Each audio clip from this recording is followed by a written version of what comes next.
Kalau kita belajar di negara-negara modern, transportasi yang berkelanjutan adalah kereta api. Karena apa? Kereta api itu yang paling efisien, ramah lingkungan, Persis. dan harganya terjangkau oleh masyarakat. Strategi yang kami terapkan waktu itu yang pertama adalah protect people dulu. Protect people. Ya, protect people itu keselamatan pegawai kita maupun para pelanggan kita. Ya, dan kita tidak ada PHK waktu itu. Sama sekali tidak ada PHK. Bekerja dengan sungguh-sungguh. Karena bekerja ini tidak hanya sebagai bekerja, tetapi bekerja itu mempunyai arti bagi masyarakat. Kalau kita bekerja sampai tidak sungguh-sungguh, nah itu itu betul-betul mencederai.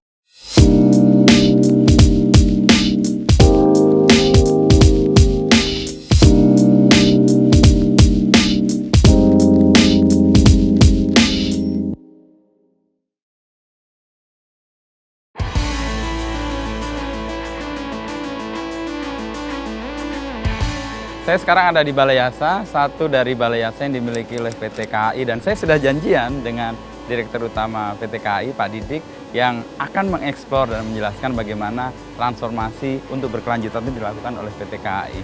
Dan ini dia, saya ketemu Pak Didik. Selamat datang Mas Ino. Thank you Pak Didik, apa kabar? Baik, alhamdulillah kita bertemu di Balai Yasa Manggarai. Betul. Salah satu balai yasa besar yang kita miliki dari 6 balai yasa yang kita miliki. Betul, dan ini kayak jadi pusat bagaimana keselamatan untuk pelanggan itu dijaga. Karena disinilah kereta-kereta kita rawat, ya, dan kita juga membangun beberapa kereta yang baru di sini, termasuk kereta kompartemen yang sebentar lagi kita akan lihat. Ini yang warna biru ini. Siap. Wah, kita cek nih Pak. Saya pernah naik ini. Oh, iya. Dan saya ingin penasaran gimana ini dibangun di Balai Yasa. Halo, ini di Balai Yasa Manggarai. Oke.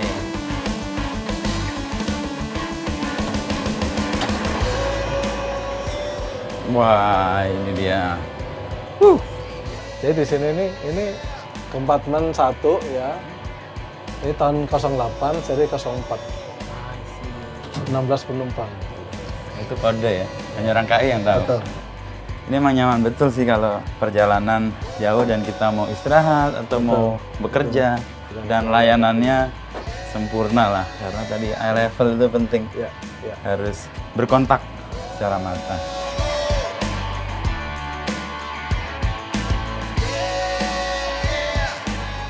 Ini kita di mana nih Pak Didik? Jadi Mas Inu ini kita lagi di Balai Yasa Manggarai. Ini salah satu balai yasa terbesar yang kita miliki selain di Lahat ya. Jadi kita itu ada 6 balai yasa. Pertama di Pulau Burayan, Medan. Oke. Kedua di Lahat. Ada di Manggarai, Tegal, Yogyakarta, dan Surabaya Gubeng. Oh, Surabaya Gubeng. Ya. Jadi 6 balai yasa yang dimiliki oleh KAI. Nah, yang kita injak ini atau yang kita ini adalah ini roll wagon ya, roll wagon atau transfer car. Jadi ini yang akan membawa kereta-kereta yang akan kita alihkan dari trek ya. Di sana kan dengan stasiun Manggarai ya. Iya, betul. Yang masuk ke sini, ini bisa masuk ke workshop ini untuk dirawat. Oke, perawatan yang dilakukan secara rutin berdasarkan tahunan dan itu dilakukan dengan sangat disiplin karena demi keselamatan dan keamanan perjalanan. Ya. Semua itu bisa dibangun dengan disiplin dan konsisten ya. Dan saya sudah mengawali di Balai Yasa Tegal dan Jogja yang kami rapikan. Nah, tahun 2020 pada saat kami berkunjung ke Manggarai ini, pas jalan nih. Ternyata masih belum rapi ya. Sekarang kita rapikan ya. Bahkan di sini workshop-workshopnya itu kita rapikan semua. Atap-atapnya ini gede banget. Ini workshop yang salah satunya bikin kompartemen ya kan kita lihat ya, nanti Pak. kompartemen di sini ada juga perbaikan kereta-kereta kelas ekonomi kita lakukan di sini juga. Sedikit bergetar. Iya. Ya pasti karena benda yang begitu besar. Dan kita udah 4 tahun melakukan open house Balai Yasa pada saat kita ulang tahun. Animo masyarakat, iya. Oh, pasti ada yang besar. Antriannya itu penuh ini. Untuk orang mau ngerasain. Ini kawasan ini berarti direvitalisasi lagi ya? Iya. Sebelumnya sempat vakumnya atau nggak banyak difungsikan? Nggak terawat ya waktu itu ya, tapi sekarang udah kita rawat dan ini tertib untuk perawatan tamannya juga kita rapikan. Dan ini pasti karena bersamaan dengan frekuensi kereta makin banyak, pengguna makin banyak dan tuntutan untuk perawatan dan keselamatan itu pasti perawatan harus semakin baik.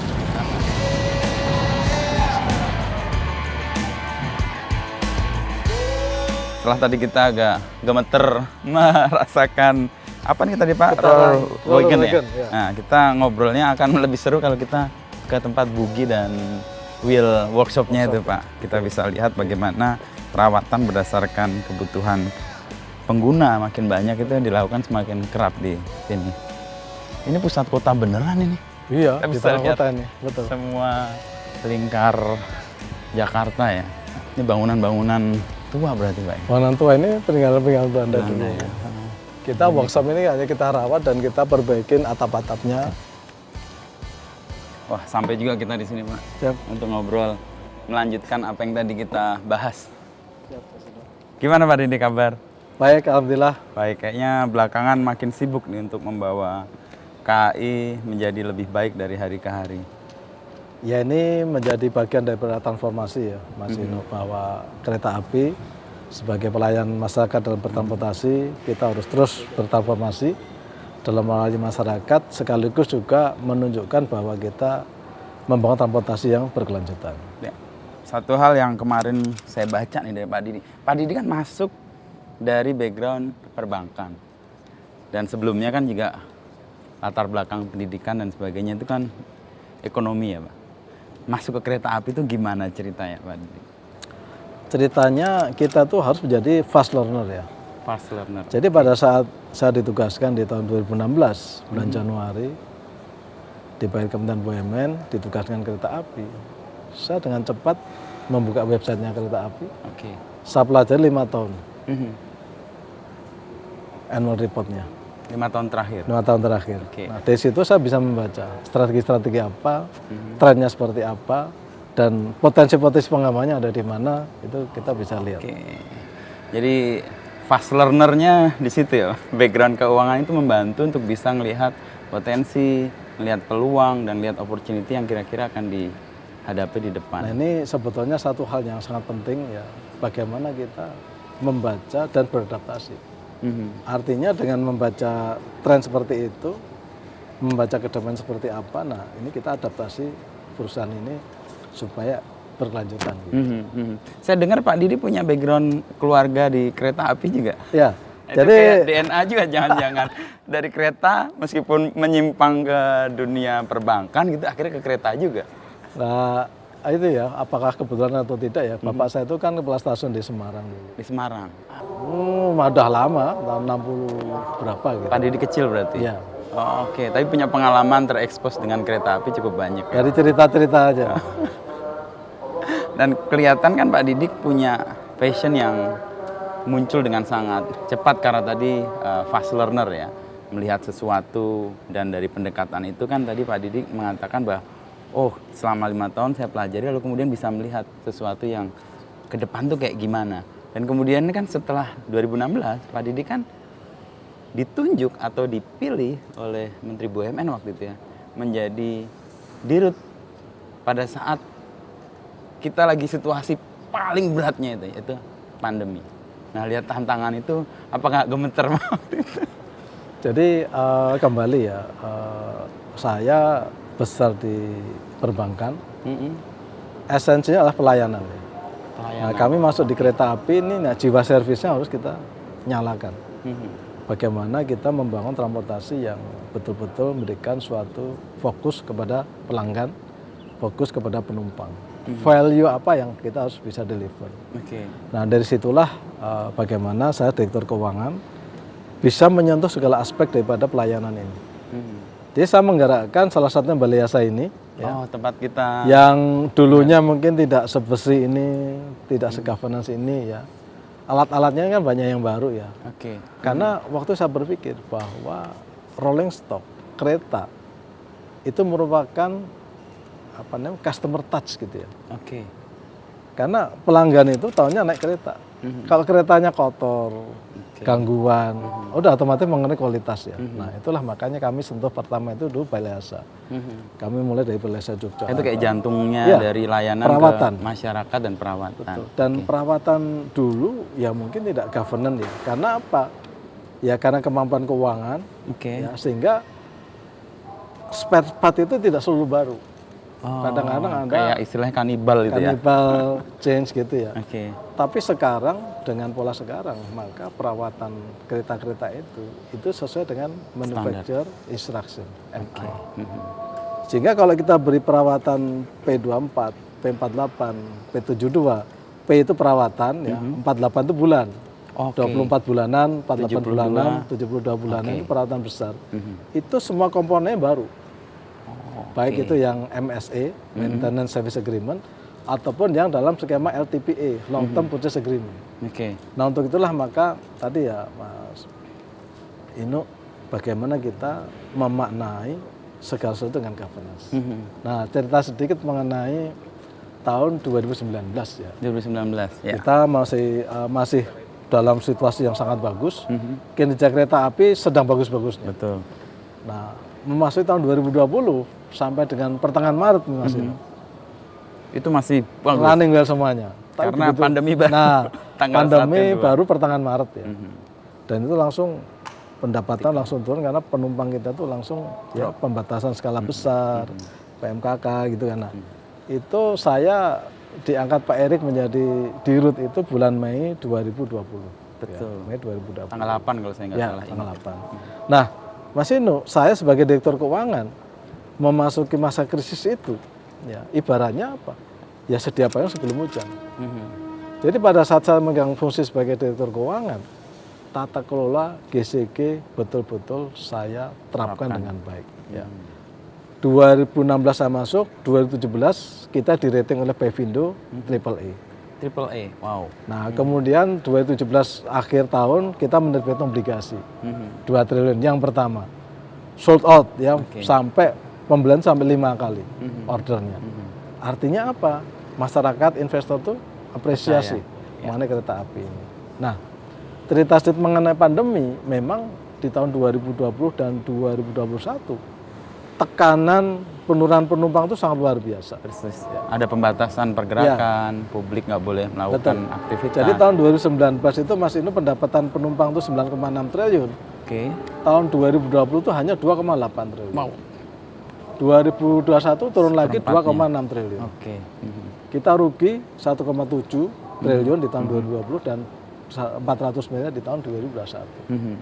Tapi saya waktu itu mengambil keputusan ya bahwa kita harus terus meletakkan layanan. Kereta api yang ada di Jabodetabek ini tidak bisa dihentikan karena penumpangnya itu betul-betul kelas informal yang pendapatnya harian. Persis. Jadi kalau tidak ada transportasi kereta api di Jabodetabek ini, mereka nggak akan dapat pendapatan harian dan tidak bisa hidup. Oke. Dan kalau ini berhenti, mereka akan bertambah dengan harga yang sangat mahal. Nah untuk itulah maka yang kita operasikan hanya di Jabodetabek. Nah strategi yang kami terapkan waktu itu yang pertama adalah protect people dulu. Protect people. Ya protect people itu keselamatan pegawai kita maupun para pelanggan kita. Ya, dan kita tidak ada PHK waktu itu. Sama sekali tidak ada PHK. Oke. Meskipun ada kerugian tadi, Ya. itu Pak Didik kekeh bahwa Betul. tidak ada PHK. Tidak ada PHK karena kita betul-betul memprotek. Jadi bayangan bahwa mereka sudah menderita karena pandemi, kalau kita PHK akan lebih menderita lagi. Ya. Yang pertama itu. Yang kedua, kita jaga kesehatan perusahaan, likuiditasnya. Ya. Likuiditasnya. Ya waktu itu kami mendapatkan standby modal kerja sampai 8,5 triliun. Oke. Nah, saya berpikir waktu itu ini mungkin 2 tahun atau 3 tahun Pandeminya. pandeminya. Pak Didi udah membayangkan sudah itu. saya bayangkan. Nah, Oke. kalau kebutuhan cash saya itu 1 tahun untuk yang Operasional. betul-betul perlu, ya, itu antara 2 triliun sampai 2,5 triliun. Maka kalau saya punya pinjaman 8,5 triliun, itu cukup Maka sampai dengan 3 tahun. Nah, itu ya. Jadi Ini orang keuangan banget. jadi alhamdulillah 2 tahun dan 2022 kita betul-betul sudah recover pendapatan yang tadi di 2019. Oke. Yang ketiga efisiensi. Efisiensi. Jadi kami meng-cut biaya itu sampai sekitar 6 sampai 7 triliun. Sehingga kalau tidak kita kejar efisiennya itu mungkin kerugiannya akan makin Lebih besar besar. lagi. Ya. Yang keempat itu kita mengupayakan sumber-sumber pendapatan yang lain. Yang tadi nggak terbayangkan. Ya nggak terbayangkan. Apa Pak misalnya? Jadi misalnya dulu itu kita kan nggak melihat kebutuhan pokok itu menjadi satu komoditi yang kita bisa angkut ya. Oh, logistik. Logistik. I Ya, see. jadi logistik apa gerakan ya selain yang ada batu bara yang di Sumatera Selatan, juga yang ada di Pulau Jawa ini kita ngangkut telur, Pangan. beras ya, kebutuhan sayur-sayuran itu, baik dari Purwokerto maupun dari Jember gitu ya. Itu kita kirim ke Jakarta ya, itu untuk nambah pendapatan. Jadi ruang yang tadinya nggak terlihat ketika nggak ada pandemi malah muncul karena Persis, itu. Dan persis. satu hal yang saya lihat, justru ketika pandemi atau kesulitan itu muncul, kan tadi protect people dan upaya untuk menjaga operasi tetap berjalan meskipun ada kerugian sedikit ya, tapi itu terhitung dengan baik. Tadi kan Pak Didik juga ada lihat ruang bahwa transformasi digital justru makin masif kan. Nah, bisa cerita Pak, transformasi digital yang dilakukan justru ketika pandemi itu terjadi. Jadi Mas Inu ya, tahun 2021 pada saat pandemi kita berpikir inovasi apa nih yang kita bisa berikan pada masyarakat. Oke. Pas pandemi malah mikir inovasi. Jadi yang pertama kecepatan kereta api kita tingkatkan. Jadi dengan perawatan yang lebih bagus, prasarana yang kita jaga, kecepatan semula 100 km per jam, kita naikkan jadi 120 km per jam. Dengan keselamatan Tetap nomor nomor satu. satu. Dan alhamdulillah sekarang ini hampir semua trek kita sudah 120 km per jam. Alhamdulillah ya. Jadi waktu tempuh yang dulu ke Surabaya itu 9 jam, Sekarang bisa 8 jam. kita selesaikan 8 jam 10 menit. Oke. Jogja yang 7 jam, Bisa 6 jam. 6 jam. Saya berkali-kali naik. Nah, ke Solo yang dulu 8 jam, 7 jam. 7 jam. Ini sebentar lagi kita akan percepat lagi. Yang kedua, transformasi digital. Ya. Jadi Mas Inu ya, pelanggan kereta api itu 80% itu milenial di bawah 40 tahun. Bahkan yang di bawah 20 tahun ini makin banyak. Makin banyak. Jadi data itu menunjukkan bahwa data-data yang ada itu seperti itu. Nah, kecenderungan inilah yang harus kita baca. Bagaimana kita beradaptasi dengan pelanggan-pelanggan yang segmen seperti ini. Makanya inovasi kita lakukan ya Secara digital tadi. Ya, digital tadi. Artinya apa? Ticketing system harus betul-betul mudah dengan gadget. Diakses. Dan kayak super app juga sekarang. Nah, super app sekarang. Nah, yang aktif user itu sekitar 8 juta. Nah, 8 juta satu Pak, saya satu. Nah, kemudian yang lain adalah bahwa seperti face recognition ya, boarding system itu juga mudah sekali. Sangat mudah sekali karena pada saat pandemi kita gunakan untuk integrasi dengan aplikasi Peduli Lindungi dengan Dukcapil ya. Nah, setelah pandemi selesai kita gunakan untuk face recognition system ini. Jadi semua data kita detailkan, data analitik itu. Belum yang di bidang procurement juga demikian. Ada penghematan-penghematan nih. Jadi yang dulu vendor itu bisa mensuplai di berbagai dengan harga berbeda, sekarang nggak bisa. Karena digital itu memungkinkan apa koreksi atau kontrol atau governance-nya lebih. Dan ini kan kita teruskan terus ya, karena percepatan ini merupakan suatu kunci untuk beradaptasi. Nah, transformasi digital ini merupakan kunci untuk beradaptasi dengan lebih cepat. Ya, dan kalau tadi saya mencoba merangkum, aslinya customer centric yang dipakai ya. Karena milenial dan generasi yang lebih muda lebih banyak memakai kereta, maka cara untuk melayani mereka sesuai dengan kebutuhan mereka. Itu yang dilakukan oleh KAI dalam transformasi digital itu, Pak. Nanti membuat KAI mungkin dicintai oleh pelanggannya atau penggunanya. Nah, salah satu karakteristik milenial, mereka concern pada lingkungan. Ya. Concern pada lingkungan. Nah, untuk itulah maka kami mempromosikan penggunaan tumbler ini. Oh, ada water station. Ya, water station di stasiun-stasiun ya. Di Gambir itu mungkin sudah 4 water station ya.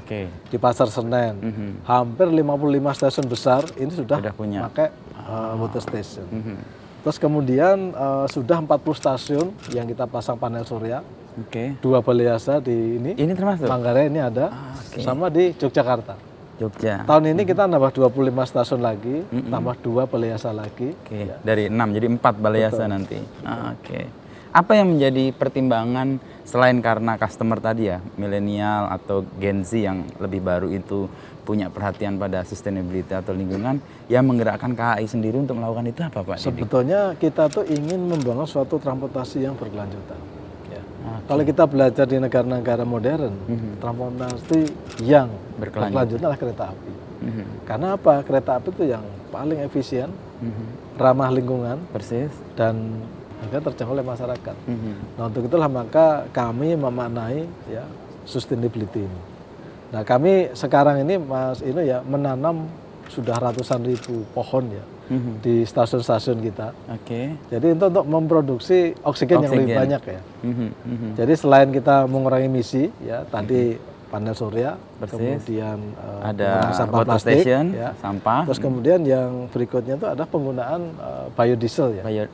B35. B35 sudah kita gunakan. Nah, sekarang pemerintah sedang mengintroduce B40. Kita lihat kemarin di salah satu industri kereta api di luar negeri itu sudah membuat kereta api yang berbasis hidrogen ya. Oh iya. Sekarang ini kan elektrifikasi yang kita gunakan baru di Jabodetabek ya untuk KRL, untuk kereta cepat bus dan LRT Jabodetabek. Ya, dan itu soal emisi karbonnya juga bisa kita reduce ya karena lebih bersih dan lebih ramah. Kembali ke ini Pak, beberapa hal yang KHI dan Pak Didi lakukan ketika pandemi, dan ini kan terobosan yang ketika diluncurkan orang bertanya-tanya, tapi sekarang orang baru mendapatkan manfaatnya. Misalnya soal KRL yang di Jogja, Solo, awal-awal, lalu kompartemen yang kita akan lihat Pak ya. Itu kan orang lihat pertama, panorama segala.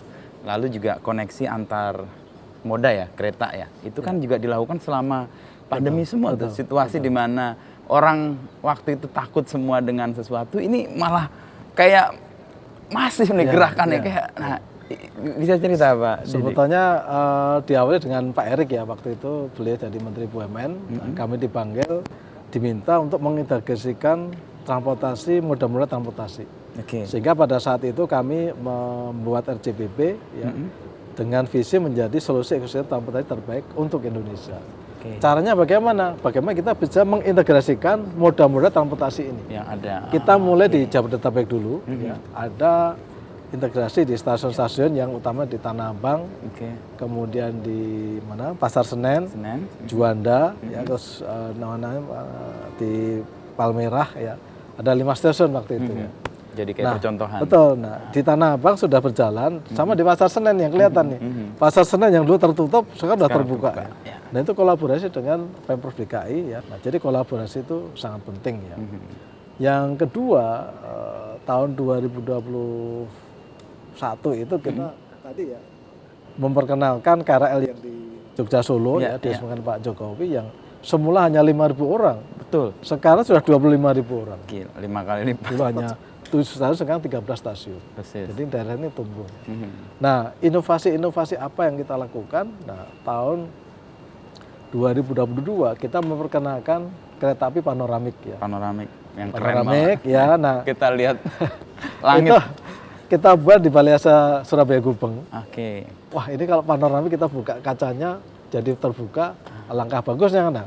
Kami minta teman-teman survei, coba cari apa namanya tuh belajar bagaimana sih kereta panoramik ini. Idenya dari mana Pak itu awal mula? Selain bahwa mau itu kan kayak mau melamun dalam perjalanan, melamun kan penting juga dalam. Nah, itulah ide itu dimulai dari impian itu.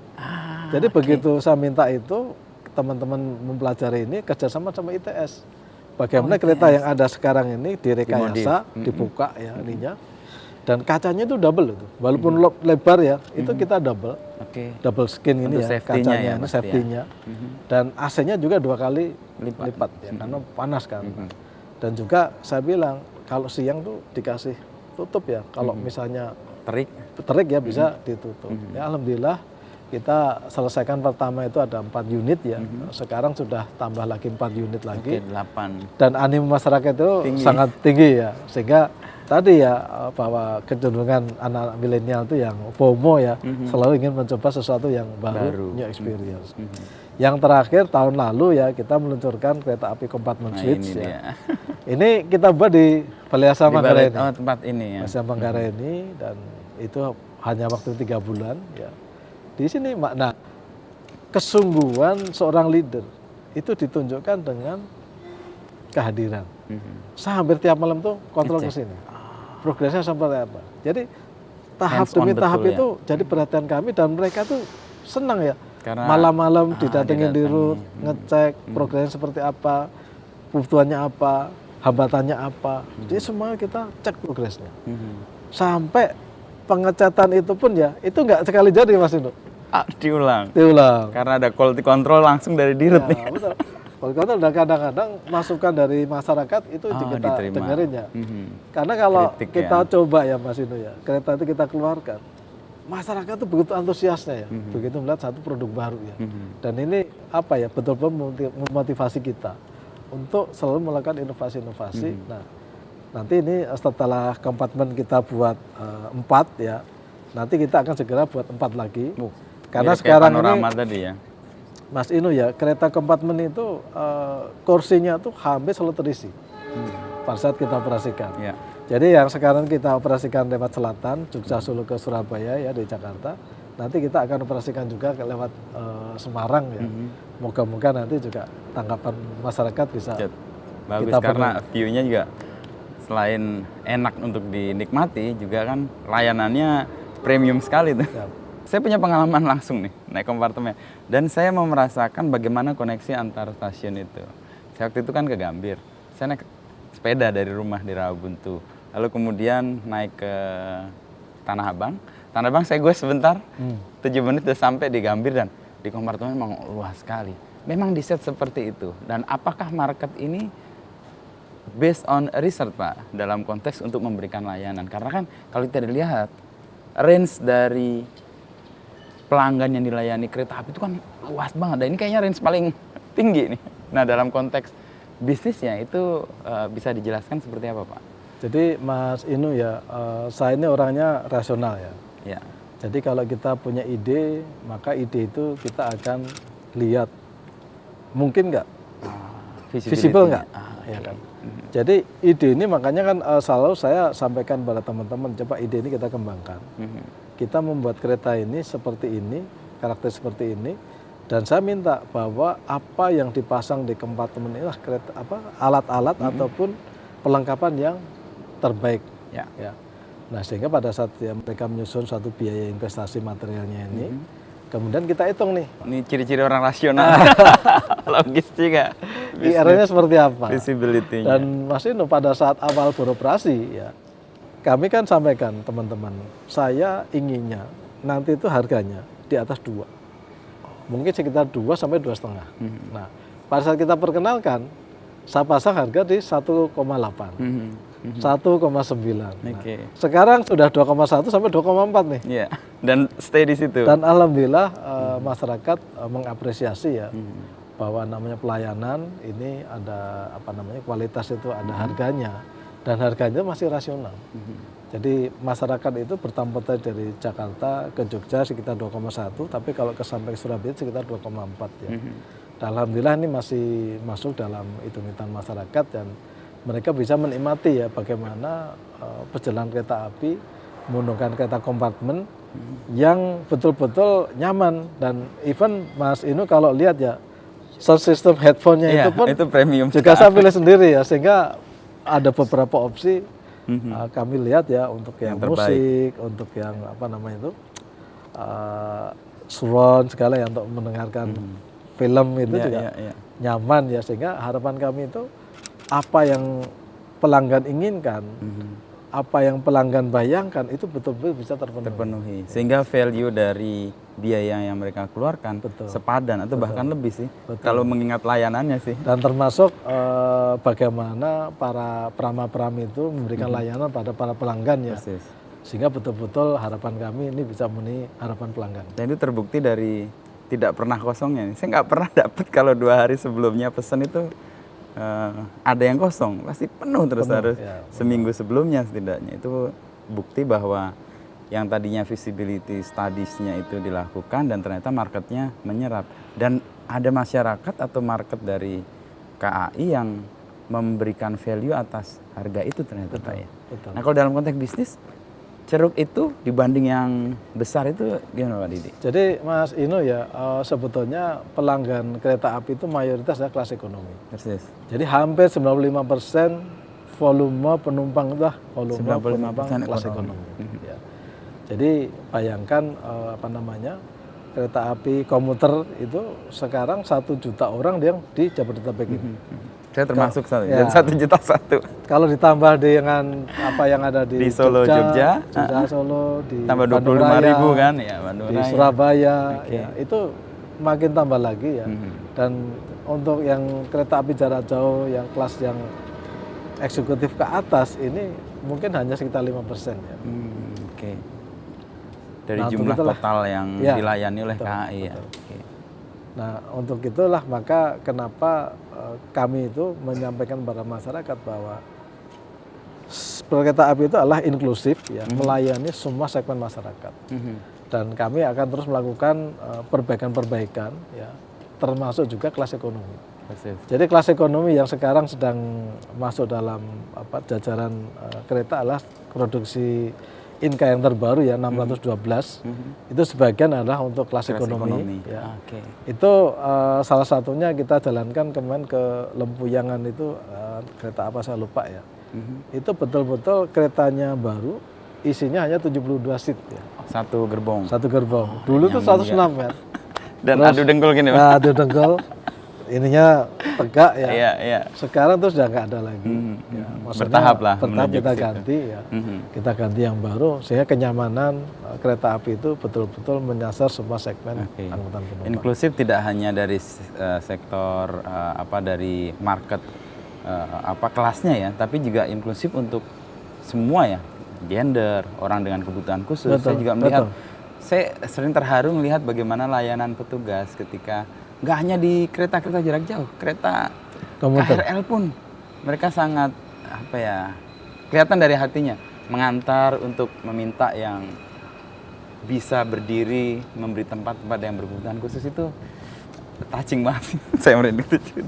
Jadi kalau 4 segmen penumpang ini kita bisa layani dengan baik, otomatis maka secara umum ini itu standar untuk memberikan layanan. Jadi please perhatikan 4 itu. Kalau itu kalian bisa layani dengan baik, yang segmen lain akan lebih baik. Soal tugas tadi Pak, kita ngomongin tadi. Saya sering terharu melihat ungkapan yang nggak ada kata-katanya, tapi gesture itu kan jauh lebih kuat Pak. Tadi soal membantu mereka yang punya kebutuhan khusus. Yang juga menyentuh saya, kalau di stasiun mau kereta berangkat itu, petugas bahkan kepala stasiun ya kalau ada, keluar semua memberi hormat ketika kereta itu jalan. Apa yang mau diperjuangkan dengan gesture semacam itu tadi? Jadi Mas Inu ya, ini merupakan suatu apresiasi ya kepada pelanggan yang sudah menggunakan transportasi kereta api. Yang percaya. Jadi Mas Inu, pandemi itu betul-betul memberikan pelajaran yang luar biasa bagi kami ya, bahwa pada saat pandemi, di mana stasiun-stasiun kereta api jarak jauh itu berhenti sama sekali. Dan saya sebagai seorang dirut, saya tuh keliling. Ya, walaupun tidak ada keretanya, saya tuh keliling, menyapa para pegawai, memberikan semangat pada mereka. Bahwa masa-masa ini pasti akan berakhir. Nah, tapi pembelajarannya apa? Tanpa pelanggan, kereta api itu nggak ada apa-apanya. Oh, itu malah lesson learnnya seperti itu. Sehingga saya waktu itu begitu pandemi selesai, saya bilang loh, kita harus berterima kasih kepada para pelanggan. Pelanggan sudah kembali lagi menggunakan kereta api. Ayo kita berikan penghormatan, kita pegang dada kita ya, kesungguhan kita, kita hormati. Itu merupakan suatu ritual ya di kereta api yang kami harapkan bisa di seluruh stasiun nih kami lakukan ya, karena itu merupakan suatu penghormatan dan apresiasi ya. Karena dengan pelanggan menggunakan kereta api ini, maka kereta api itu mempunyai suatu arti gitu ya. Sedalam itu sebenarnya. Jadi filosofinya. Kesadaran bahwa kalian tanpa pelanggan nggak ada artinya. Itu ketika pandemi terjadi, dan untuk memberikan penghormatan kepada pelanggan dan memberikan itu kan kepercayaan yang kemudian dibayar ya dengan layanan dan sebagainya. Itu membuat saya sebagai pelanggan sih ngerasa gila nih, saya naik kereta diberikan penghormatan seperti ini, dan itu yang membuat saya kembali lagi naik kereta. Dan suasana itu kan secara manusiawi kan itu touching banget sih, menghangatkan hati lah itu kalau saya rasakan itu. Dan itu salah satu atau salah dua yang saya alami secara personal. Saya jujur, saya pengguna kereta yang sangat kerap. Terakhir bulan lalu saya pergi ke Jogja. Saya sengaja dadakan. Saya cari di aplikasi KAI. Saya waktu itu kan habis ketemu Mbak Ana, lalu cerita kereta api sudah berubah banyak. Namanya wartawan kan perlu keraguan-raguan nih Pak untuk saya pilih kereta paling murah menuju Jogja. Saya naik kereta ekonomi. Yang saya miss adalah ketepatan waktunya nggak meleset. Satu. Yang kedua, toiletnya. Meskipun ekonomi, ini saya merinding kalau cerita. Saya mengalami, oke. Itu saya masih pakai kereta yang duduknya begini, Pak. Jadi berdua itu kereta paling malam. Saya sengaja pilih itu untuk membuktikan sekaligus ada keperluan di Jogja. Saya berdua sama teman saya dan rasa teman saya itu nanya, kenapa Mas Inu naik ini? Saya ingin menguji pengalaman saya dulu naik kereta ketika SMP, apakah sama dengan saya? Totally different. Karena meskipun ekonomi dia punya ketepatan waktu, dan dulu kalau kita kan sering dilompatin, itu nggak ada. Nah itu tadi kan kalau lihat segmen itu 95% dari customer, dan tadi kalau customer centric, kalau itu dilayani dengan baik, otomatis orang balik lagi. Persis. Dan ini Mas Inu yang kami lakukan ya, bahwa stasiun Pasar Senen ini bertransformasi. Oh yang kemarin Pak Didi lihat dengan Pak Menteri ya? Pak Dirjen ya, karena Pak Menteri berhalangan ada tugas mendadak ya, sama beberapa redaksi ya, di mana stasiun Pasar Senen yang mayoritas kelas ekonomi ini kita berikan AC sekarang di ruang tunggunya. Kemudian juga tangga-tangga manual itu kita ganti dengan eskalator. Ada 10 eskalator yang kita pasang di stasiun Pasar Senen sendiri. Saya harus uji cek nih. Jadi karena nggak sempat lihat. Silahkan, jadi masyarakat sudah melakukan kemarin, dan kita juga mendengar testimoni beberapa orang penumpang yang mengalami pengalaman baru. Mereka sangat apresiasi dan senang ya, bahwa pelanggan kelas ekonomi mendapatkan layanan yang baik. Di samping itu Mas Inu ya, kereta-kereta ekonomi ini restorasinya ini juga akan kita sulap restorasi yang kelas eksekutif. Jadi walaupun gerbong-gerbong atau keretanya ekonomi, tapi tempat makannya tempat makan yang eksekutif, ada tempat sholatnya ya, sehingga mereka bisa menunaikan kewajibannya sepanjang perjalanan. Selama perjalanan. Jadi layanan itu meskipun tadi segmennya sangat luas, ada standar-standar kualitas yang perlu dijaga. Dan yang kita sering ngecek kan, dan ini jadi bagian dari transformasi di kereta api kan, layanan publik yang kayak toilet, baik di stasiun maupun di kereta itu, kita punya pengalaman yang bagus sih. Compare kalau Pak Didi pasti punya pengalaman lebih banyak. Kalau saya misalnya ke luar negeri gitu ya, compare misalnya ke Amerika aja, stasiun-stasiun kalau kita mau ke toiletnya, itu kita gemeter sendiri aja kita. Even Eropa, Prancis misalnya, dan ketertiban orang itu enggak. Yang saya juga punya pengalaman, sekalian mengkonfirmasi bagaimana Pak Didi dan membawa KAI itu melakukan sebuah culture atau budaya perusahaan yang sampai bawah itu dilaksanakan, membersihkan lantai. Kalau saya naik KRL misalnya agak siang itu, pasti itu saya ketemu dengan orang yang bersih-bersih dan bersihnya sopan ya, dan membuat lantainya itu bersih. Padahal itu kelas yang kalau mau disebut itu kayak bagian yang kayak nggak ngambil keuntungan banyak. Gimana itu Pak Didi? Jadi memang pentingnya suatu culture bagi suatu perusahaan ya, bahwa culture itu adalah merupakan suatu nilai yang dari atas sampai ke bawah itu sama. Dan itu harus kita lakukan secara konsisten, disiplin ya. Jadi Mas Inu, kalau saya ke stasiun ya, yang saya cek pertama pasti toilet. Nah ini adalah memberikan message ya kepada seluruh jalan kereta api. Kalau di route-nya itu selalu ngecek toilet, ya mereka juga hal yang sama. Toilet nomor 1. Demikian kalau saya naik kereta, selalu kami cek toiletnya dulu. Apakah airnya nyala nggak? Nah, jadi kami meyakinkan bahwa pelanggan mendapatkan haknya karena mereka sudah membayar dan mempercayakan pelayanan pada kereta api. Jadi itulah bagian daripada pelayanan yang sudah dibayar oleh pelanggan. Itu merupakan suatu kewajiban kami. Sehingga ini yang selalu kami sampaikan pada rekan-rekan. Nah, proaktifnya itu adalah bahwa kalau emang airnya itu habis, ya tahun terdekat terus ngisi air. Nah, Mas Inu ya, memang alhamdulillah ya, kereta api ini tahun ini ketepatan waktu kita itu 99%. Ya. Dan ini kalau dibandingkan dengan apa yang terjadi di negara-negara Eropa, kita tuh lebih bagus ya. Ketepatan waktunya. Memang ini terbangun ya, karena memang kolaborasi dengan semua pihak ya. Termasuk dengan pemerintah ya, kemudian perhubungan, DJKA. Nah, bagaimana kita merawat dan mengoperasikan prasarana-prasarana yang ada di perkereta apian ini ya. Nah, harapan kami dengan kolaborasi dan seluruh stakeholder ya, termasuk dengan media, para pelanggan, ini harapan kami ini kita terus betul-betul menjaga kereta api menjadi transportasi yang berkelanjutan. Berkelanjutan satu hal, tapi tadi Pak Didi kan menyebut soal keselamatan ya. Dan dalam perjalanan kira-kira sejak tahun 2020 sampai sekarang itu ada, saya membaca sekitar ribuan ya perlintasan yang satu bidang itu juga ditutup ya, karena itu kan bagian dari menjaga tadi ketepatan waktu dan menjaga keselamatan sih yang utama. Nah itu bagaimana melakukan? Pasti ada kontranya kah atau jadi, ada perlawanan? Satu hal yang menjadi challenge sekarang tuh perlintasan sebidang ya, karena sekarang ini mungkin hampir 3.000 perlintasan yang ada ya, dan itu ada yang perlintasan sebidang terjaga, ada yang tidak terjaga. Nah sebetulnya Undang-Undang Kereta Api nomor 23 tahun 2007 dan Undang-Undang nomor 22 mengenai angkutan darat itu sudah menata kelola ya, bahwa tanggung jawab keselamatan jalan itu ada pada pemerintah pemilik jalan. Nah sehingga kami mendorong pemerintah pusat maupun daerah ya, provinsi maupun Pemkab dan Renkop, bagaimana menata kelola pelintasan-pelintasan sebidang ini. Dalam bulan ini Mas Ino ya sudah beberapa kejadian yang fatal ya. Jadi ada beberapa pelintasan yang tidak terjaga, itu kereta api itu tertempel oleh truk.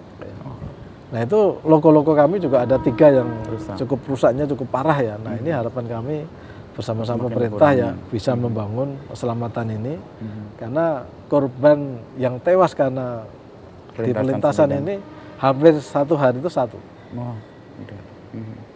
Kalau itu bisa ditata atau bisa ditutup ya dengan ya, harapan kami ke depan bisa terbangun flyover atau underpass ya di pelintasan-pelintasan yang prioritas sebidang ya, dan kedepannya itu bisa kita sterilisasi seperti LRT Jabodebek itu steril ya, kemudian kereta cepat juga steril. Nah, itu ketepatan waktu itu akan semakin baik lagi. Nah tadi nyebut kereta cepat nih, di fase atau eranya Pak Didik itu kan juga operasional kereta cepat dilakukan. Persis lah, awalnya kan selalu ada kontroversi. Pak Didik melakukan inovasi untuk panorama, untuk kompartemen pun awalnya juga ramai itu, masa bias gitu. Begitu juga US. Tapi dalam perjalanan, saya pernah baca satu artikel gini, untuk layanan publik di awal-awal kalau mengandaikan ada bisnis yang bisa didapat itu kayaknya agak mustahil, karena itu kan long term kayak maraton. Nah Pak Didik melihat itu kereta cepat dan kritik atas penggunaannya atau bisnis yang belum masuk, bagaimana Pak Didik? Jadi gini ya Mas Ino ya, memang Pak Presiden ya Pak Jokowi itu mempunyai visi untuk membangun kebanggaan nasional ya. Nah terus salah satu visinya adalah mewujudkan kereta cepat di Indonesia ini, dan alhamdulillah bisa terwujud ya tahun lalu di bulan Oktober. Itu kita mengoperasikan kereta cepat yang diresmikan oleh Pak Presiden ya. Dan alhamdulillah sudah berjalan bagus ya, dan ini memang kebanggaan kita karena tahun 2023 Indonesia mempunyai kereta cepat yang berkecepatan 350 km/jam. Dan yang pertama di Indonesia dan pertama di Asia Tenggara. Bahkan sekarang ini Mas Ino ya, banyak turis-turis itu dari negara-negara Asia Tenggara yang lain. Bahkan dari macam negara yang lain menggunakan kereta cepat ini. Dan mereka testimoni bahwa kereta cepat yang ada di Indonesia itu lebih bagus dibandingkan beberapa kereta cepat yang ada di tempat lain. Nah, ini merupakan suatu kebanggaan. Memang satu hal ya Pak Presiden juga menyampaikan bahwa segala sesuatu yang pertama itu mengandung pembelajaran. Pembelajaran untuk itulah maka ada beberapa pembelajaran yang ini kita terus selesaikan ya, supaya tidak menimbulkan masalah di kemudian hari. Dan kita ingin membangkitkan bangkitan penumpang ini dengan pakai integrasi-integrasi di stasiun-stasiun yang ada sekarang ya. Baik di Halim, kemudian di Padalarang dan Tegaluar, dan sekarang kita sedang persiapkan Kerawang nih. Kerawang nanti di pintu tol exit 42 atau 43 itu akan terhubung ke Kerawang sini ya. Sehingga harapannya nanti kalau Kerawang itu bisa dioperasikan tahun depan, maka itu akan meningkatkan bangkitan penumpang lagi di samping nanti yang ada di Tegaluar. Artinya kalaupun tadi kan kebanggaan terwujud Pak, tapi soal bisnis kan tadi ya ini pertama selalu pasti untuk pembelajaran. Kan butuh maraton nih. Betul. Nah Pak Didik kan juga pelari nih, artinya kan butuh mental yang kuat Betul, itu untuk betul. memastikan bahwa tujuan akan tercapai. Kalau maraton pengalaman saya, meskipun saya belum full ya, Ya. masih half, itu tantangannya bukan fisik, tapi mental. Ya, ya. Jadi kilometer ke-14, 15 itu udah mulai halu tuh. Nah ini kan juga panjang nih Pak. Nah meyakinkan mental atau tim atau keseluruhan atau pihak luar yang mengkritik bahwa ini ya nggak bisa kita nikmati atau nggak bisa kita ambil dalam waktu singkat. Tapi apa yang membuat itu? Apa progresnya kah atau trennya kah yang jadi pertimbangan? Jadi menurut saya ya, mari kita jaga penyelesaian dengan governance ya. Governance kuncinya artinya itu ya, apa? manajemen Masing-masing pengelolaan. pihak itu tidak bisa sendiri-sendiri. Mhm. Kita harus berkolaborasi bersama-sama, menstruktur kembali kereta cepat ini, ya, baik itu dari si pemegang sahamnya, dari sisi apa namanya kontraktornya, dari sisi apa namanya kreditornya, ya, kita sama-sama melakukan restructuring skema daripada pembiayaan kereta cepat ini, ya, sehingga ke depan itu ya. Memang selain fair business ya tiket, kita akan kembangkan juga non fair business ya, apakah periklanannya, TOD-nya, ya itu untuk menambah pendapatan, sumber-sumber pendapatan ya. Namun yang paling penting adalah kita harus realistis ya, bahwa dengan bangkitan penumpang yang ada sekarang ini sekitar 16.000 sampai 17.000, maka kemampuan kereta cepat itu untuk bisa sustain seperti apa. Nah semua pihak harus melihat ini sehingga nanti bersama-sama kita menyusun suatu structuring cost ya yang membuat kereta cepat ini bisa sustain sampai kapanpun. Ini orang rasional banget nih. Database dipakai untuk menghitung, tren dipakai untuk melihat apa yang akan terjadi ke depan.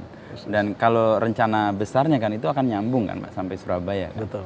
Nah, kita lihat kan pemerintah dalam posisi yang melihat ini sebagai sebuah upaya untuk kita memiliki kebanggaan dan responnya juga cukup baik sih tadi kalau Pak Didi menyebut orang-orang dari mancanegara juga mengapresiasi.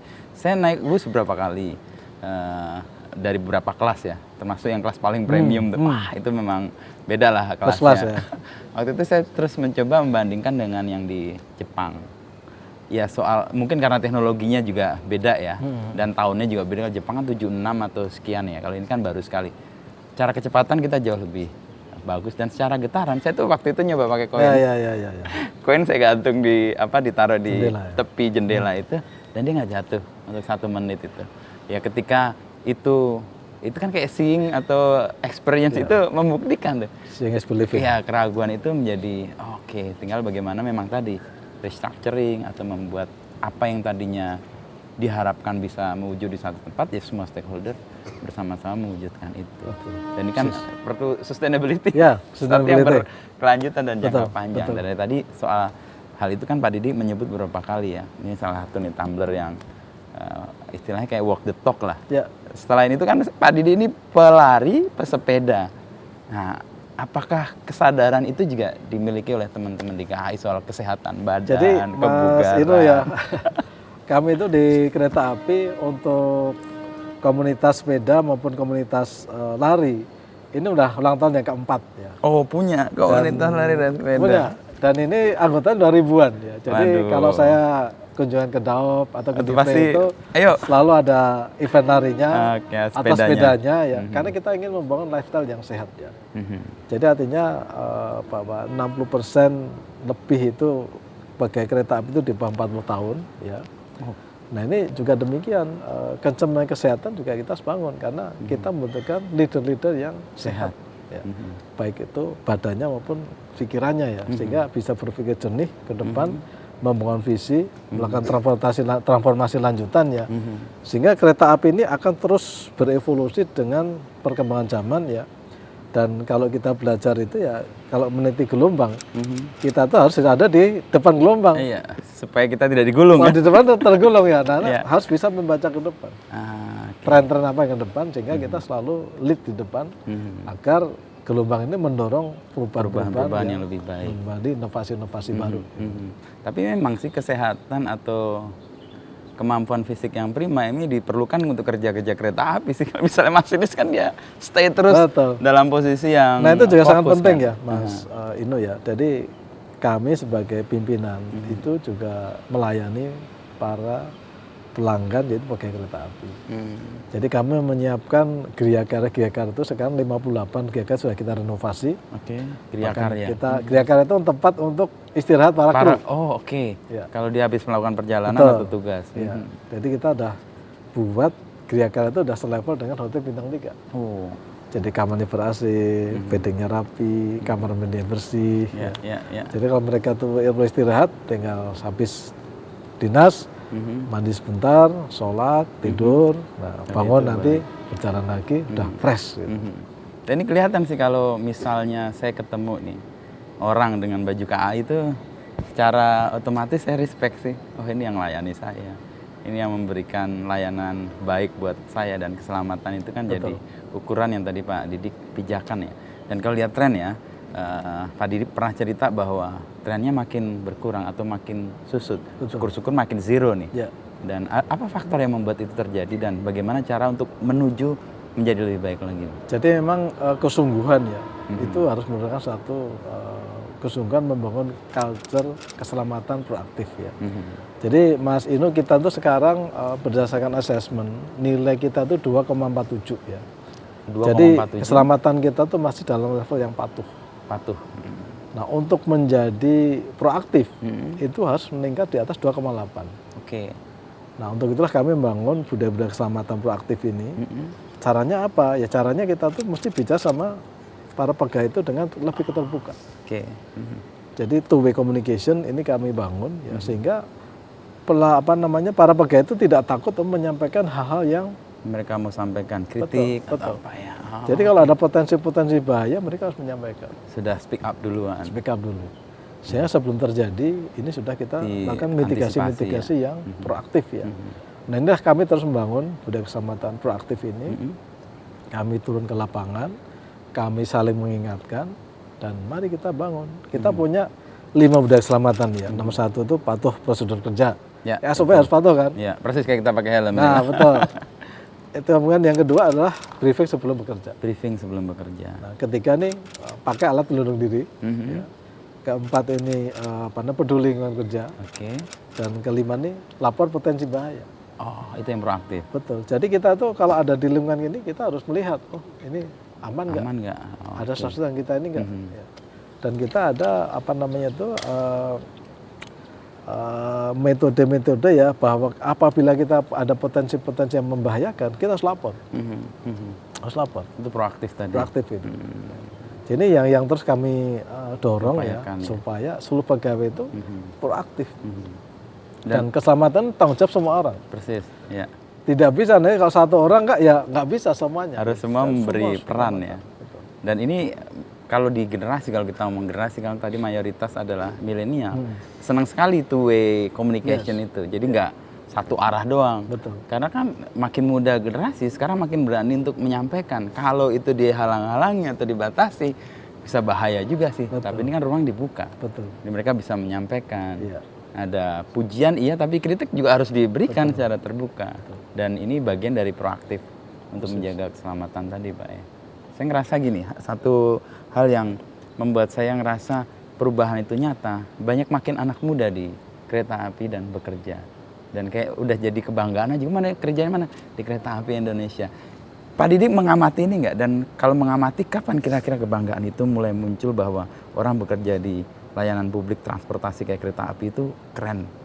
Jadi Mas Inu ya, saya itu sejak Direktur Keuangan itu sering pergi kampus-kampus kalau ada job fair ya. Oh, persis. Ini saya melihat animo masyarakat, animo para mahasiswa untuk melakukan masuk kereta api itu makin tinggi. Oh itu. Bahkan saya itu kadang-kadang amazed juga ya. Pernah kita membutuhkan 80 kondektur. Yang lama tuh 20.000 orang. Wow. 20.000 orang. 20.000 dari saya itu juga kaget ya, karena animonya banyak besar. Nah kemarin kita membuka lowongan untuk sarjana ya, dengan IP 3,5 yang sempat viral itu. Itu ada 32.000. Oke. Ini artinya apa? Saya sampaikan pada masyarakat nih, pakai kereta api ya, kalau saya memberikan suatu briefing atau briefing, ya. Town hall gitu ya. Ayo kita bersyukur nih. Ya. Okay. Begitu banyak masyarakat yang ingin bekerja di kereta api ini. Artinya apa? Ya kita harus bersyukur. dan kerjanya dengan lebih baik lagi. Ya. Jadi Mas Inu ini yang saya sampaikan kepada mereka bahwa kondisi kita ini banyak orang yang memimpikan bekerja di kereta api. Nah ini bukan kebanggaan. Nah bangga itu maknailah dengan bekerja dengan lebih baik lagi. Ya. Melayani lebih baik lagi. Dan saya selalu menanamkan growth mindset ya. Growth mindset itu ada dua hal yang pokok. Yang pertama, setiap permasalahan harus dihadapi. Sesulit apapun pasti ada solusi. Ya. Dan kedua, jangan puas. Apa yang kita capai itu harus kita selalu lebih baik lagi, lebih baik lagi dari kemarin. Kualitasnya, ya lebih banyak, lebih baik, lebih meningkat kualitasnya. Gitu. Jadi yang selalu kami tanamkan pada rekan-rekan di kereta api ini. Jadi kita wawancaranya ada di Balai Yasa Manggarai ini, Mas Inu ya. Kalau Mas Inu datang di sini mungkin tahun 20 atau 19 ya, di sana itu masih belantara dulu ya. Jadi bangunannya kuno ya, dan tidak terus, banyak tanaman-tanaman yang tumbuh liar. Ya. Alang-alang gitu. Tahun 2020 ya, akhir tahun waktu itu saya kesini ya, saya sampaikan, ayo kita rombak ini semuanya. Nah sekarang kayak mesin bubut ini untuk mesin bubut roda ini yang biru-biru itu Mas. Oh iya. Itu Hagenset ya dari Jerman. Itu kita datangkan dan untuk tadi mempercepat bubut-bubut roda-roda ini. Ini bogi nih ya? Ini boginya, ya. Ini rodanya. Jadi satu set bogi itu ada, satu bogi ini ada 2 set roda gitu ya. Nah ini apa namanya untuk kunci dalam perjalanan kereta api. Karena kalau ini sampai gangguan, as panas gitu ya, kalau pemasangan bearingnya itu nggak pas, nggak presisi, ini bisa menimbulkan bahaya keselamatan. Nah inilah hal-hal yang kayak gini terus kami lakukan dan dengan detail Mas. Nggak bisa kita kerja nggak detail. Dan harus datang dilihat, dipantau, apa istilahnya ada kekurangan kah? Dan itu dilakukan dengan sangat tertib ya. Kalau tadi ada berapa bulan sekali harus dicek dan itu pakai part yang baru kan sama sekali, tidak lagi kanibal. Itu kan bisa dilakukan karena kemampuan keuangan KHI memungkinkan itu. Dan itu membuat apa yang tadinya mau dikembalikan ke publik sebagai layanan bisa diberikan. Keselamatan, pijakan, kepercayaan didapat. Sesuatu yang buat kami pengguna jasa layanan kereta api yang total sekarang sehari berapa? Kalau tadi KR kan 1 juta. Dengan daerah. Kalau yang jalan jauh sekitar 30 juta. 30 ribu. Oke. Dengan angka yang sebesar itu artinya kan audiens kereta itu besar sekali. Dan kalau layanannya baik, saya itu percaya dengan word of mouth. Kalau orang dapat layanan baik, dia akan jadi kayak marketer kita tanpa harus kita minta, dan itu natural, jadi sesuatu yang membuat kita ngerasa oke, kita punya efek atau punya manfaat yang baik atas sebuah layanan, kita kabarkan kepada orang lain. Saya kalau cerita naik kompartemen, pernah naik monorail, pernah. Lo coba deh, lo harus ngerasain tuh kenikmatan mendapati layanan yang bisa bekerja, bisa istirahat, bahkan bisa bengong itu sih. Kemewahan yang didapat. Nah, terakhir sekali nih Pak Didik, apa dari semua yang dilayani oleh KAI ini, filosofi yang Pak Didik tanamkan ke tim ya? Sehingga ini kan sebuah culture dibangun, dirawat, dan dialihkan meskipun tetap ada inovasi ya, ada perubahan, selalu adaptif, ada growth mindset tadi juga jadi pijakan untuk bisa melihat tantangan menjadi lebih proaktif ya, tidak khawatir, tidak takut. Apa Pak filosofi yang mendasari itu? Jadi pertama itu memang yang pertama kita harus customer centric ya. Customer centric. Ya, apapun yang kita lakukan adalah untuk pelanggan. Jadi tadi pembelajaran kalau kita nggak ada pelanggan, buktinya betul-betul nothing kita. Dan yang kedua itu bekerja dengan sungguh-sungguh. Karena bekerja ini tidak hanya sebagai bekerja, tetapi bekerja itu mempunyai arti bagi masyarakat. Kita memperjalankan masyarakat bertransportasi ya, dari rumah menuju tempat kerja. Kalau sore hari dari tempat bekerja ke rumah kembali. Jadi kan flow of happiness nih. Nah, demikian juga pada saat masyarakat itu bertransportasi menuju ke keluarganya, itu kan halaman misalnya, dan menemui orang tuanya, berbakti pada orang tuanya. Flow of happiness juga itu. Nah, itu happiness juga. Nah, artinya tuh untuk memberikan suatu layanan seperti itu, maka itu bahwa ada suatu meaning di dalam layanan itu, bukan sekedar bekerja. Nah, kita pernah juga mendatangkan Pak Imam Besar ya, Masjid Istiqlal ya, Ya, Pak Pak Nasir Umar Nasaruddin itu Umar. juga demikian. Dia menyampaikan, saya tuh kalau boleh iri sama pakai kereta api. Bekerja saja ibadah. Nah, artinya apa? Kalau kita bekerja sampai tidak sungguh-sungguh, Nah, itu itu mencederai. betul-betul mencederai, dan untuk itulah maka kita memberikan layanan yang terbaik bagi masyarakat, membangun transportasi yang berkelanjutan, dan semakin hari kereta api akan semakin berperan menjadi moda transportasi pilihan masyarakat Iya. dalam bertransportasi. Ya, itu karena customer centric tadi, itu pijakan pondasinya lah.